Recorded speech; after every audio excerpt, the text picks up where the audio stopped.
αργές, σταθερές και σωστές κινήσεις προσπαθεί να κάνει ένωση με δεύτερη, η οποία είναι κανονική μεταγραφή, είναι αυτή του Δημήτρη Καλοσκάμη. Είναι μια προσθήκη με μέλλον, μια προσθήκη με πολύ προοπτική. Μετά τον ελεύθερο Κουτέσα, η ΑΕΚ βάζει στο ρόστερ της τον πιτσιρικά, τον 20χρονο Δημήτρη Καλοσκάμη.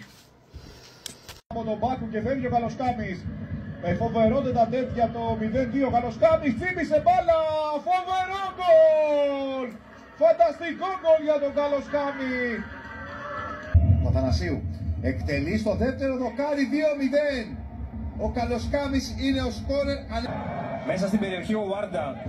Ο Αιγύπτιος γυρίζει χαμηλά, η μπάλα περνάει 1-1. Καλοσκάμης ήρθε από τον πάγκο για τον Ατρόμητο.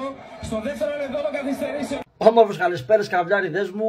Δεύτερη προσθήκη για την ΑΕΚ, αλλά πρώτη με κανονική μεταγραφή, αφού ο Κουτέσα ήρθε σαν ελεύθερος από το Σερβέτ, είναι αυτή του Δημήτρη Καλοσκάμη. Είναι μια πολύ καλή κίνηση με μέλλον, μια κίνηση με Ελληνόπουλο, το οποίο πρέπει να βάλει τα δυνατά του, να δείξει το ταλέντο του και να μπορέσει να διεκδικήσει ακόμα και εντεκάδα.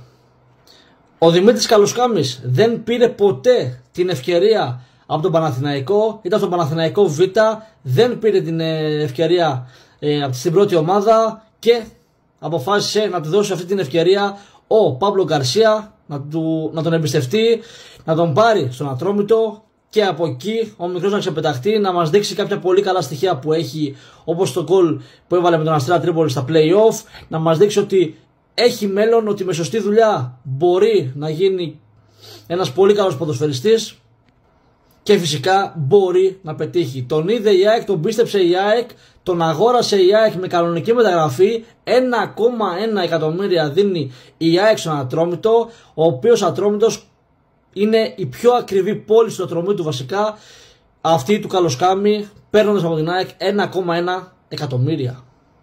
Φυσικά ο Πετσερικάς θα είναι και ένας από τους πιο καλοπληρωμένους Έλληνες μικρούς με το συμβόλαιο που παίρνει στην ΑΕΚ και πλέον όλα θα κρυθούν στο χορτάρι αν αυτή η μεγάλη ευκαιρία στον μικρό, μετά από τον Παναθηναϊκό που δεν έπαιξε και δεν πήρε την ευκαιρία, έπαιξε τον Ατρόμητο, έδειξε ταλέντο και τώρα έρχεται η στιγμή να πατήσει το γήπεδο της ΑΕΚ στην Αγία Σοφιά, να πατήσει χορτάρι και να μας δείξει φυσικά τι μπορεί να κάνει. Προσωπικά μου φαίνεται πάρα πολύ καλή προοπτική. Πιστεύω έχει πολύ καλά στοιχεία ο μικρός, έχει μέλλον, έχει, όπως είδατε, την τρίπλα, τεχνική κατάρτιση, ακόμα και τελειώματα τα οποία θέλουν μυαλό, μπορεί να τα πετύχει.